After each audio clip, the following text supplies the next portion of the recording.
Hi bye ug sa tanang mga naminaw karon. Avid reader and listener day ko dere. Tawagan na ko og mga ona. Bitaw, just call me Bruna. Broken-hearted kay ko before kay ang guy nga love nako na ay napaburusan. So dili ni about sa amo nga story. Pero ato nga time sige ra kog hilak, kulong sa kwarto, magubog-ubog, and everything. So daluoy nako sa akong kaugalingon. Wala na ko'y mabuhat kay gikasal na sila sa iyahang napaburusan. Maong nakadecide ko nga magpagwapa og mag-move on. Nagpariban ko, nagkilay goals, nagpalit og mga beauty products and cosmetics.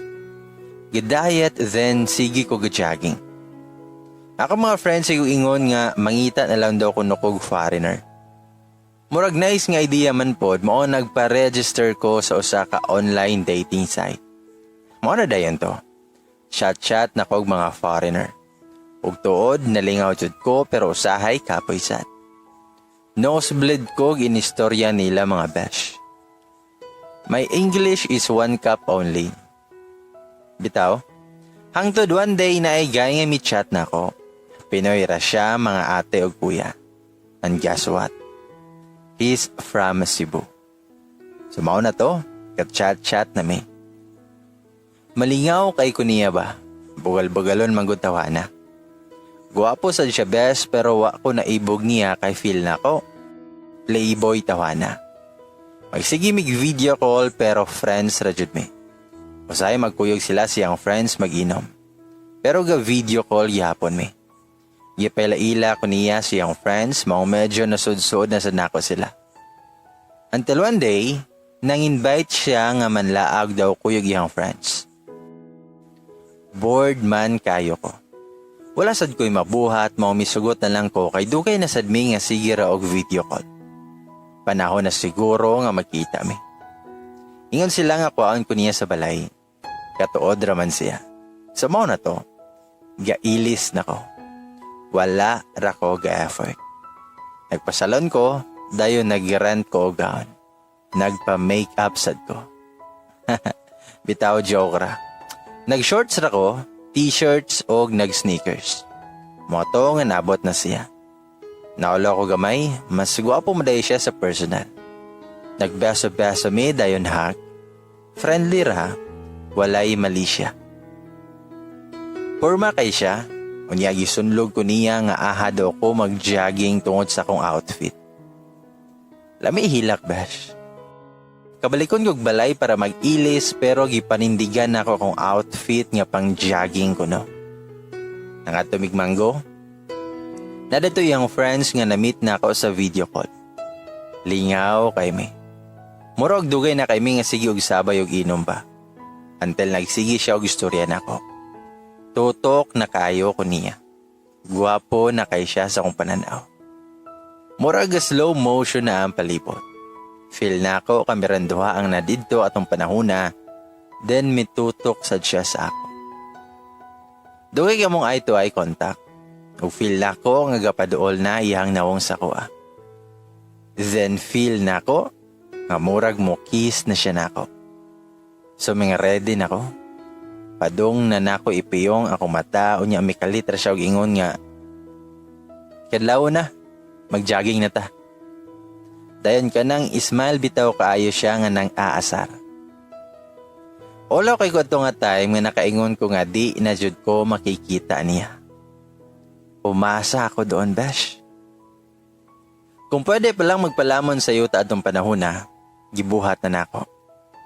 Dayon gihatod ko niya pauli sa balay. Tungod sa nahitabo, wala na ako gatubag sa iyahang calls kay nauwaw kay ko. Mga 1 week, wala jud ko gatubag siyang calls. Until one day, migawas ko sa balay para mapalit og napkin. Hala ka diha. Nasyak jud ko kay naaman siya sa atbang sa tindahan. Dako, kaya siya gismile. Ulaw yapon ko siya ha, kung pwede palang mudagan pa uli sa balay. Minawag siya sa motor niya og midol na ako. Grabing lagubo sa akong heart mga besh. Bingan siya nga, "Huy, ano sa man ka? Dinali ka mo tubag sa akong calls." May smile ko nga pabibing smile. Mingon ko nga, kanang busy mong ko, dayon gidisminorrhea ko. You know, girl thing ba? Mitubag siya nga, grabe sad, 1 week jud. Naglikay jud ka na ko ba? Wala ko inaingon mo ang gadungo-dungo ako. May katawa siya. Then miingon nga, kakyat jud ni Moy, sabay pislit sa akong pislat nga ilong. Mingon siya nga, wait, na ako'y pasalubong ni mo. Gihatagan ko niya Ferrero. Then gadali naman siya kay malate na siya sa work. Before siya milakaw, he kissed my forehead. My gosh. Tingkusog ang sidlit sa akong dugo tungod sa kakilig. Kadyagingon ko. After adto, sige na sad mi og video call. Anya nay nalahi na jud. Mura na mig uyab. Then every Saturday, manlaag ning duha og perme gihapon ko niya nga sunlogon sa akong pang-jogging na outfit ko no. Then one day, when I got home from work, naka-corporate attire na ko. Nakoy flowers o cake. Nakabutang sa card sa flowers kay I'm now sure that you're the one. Wala isander man. Then pag-open na ako sa cake, ang nakabutang next level na ta my jogging girl.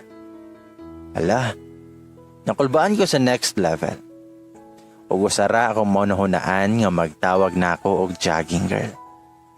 Kahilakon gay ko, og may kalit ra siya og gawas gikan sa kusina, kuyog akong parents.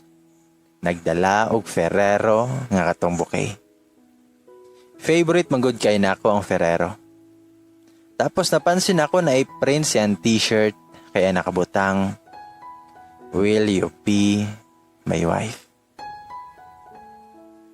Nasya ko. I was shocked. Girlfriend ra akong gi-expect.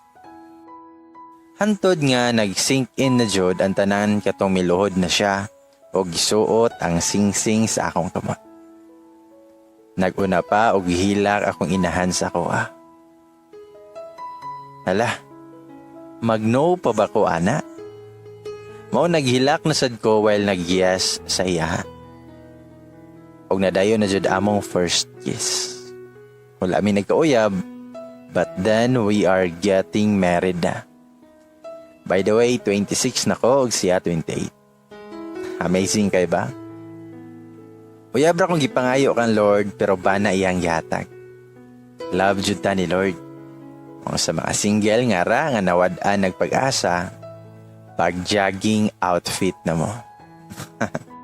Bitaw, huwat-huwat lang mo, maabot tara na.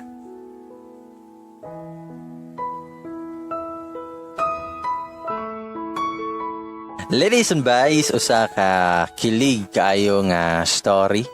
Usa ka story nga naay forever.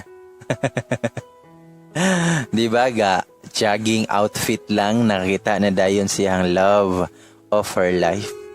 Sana all.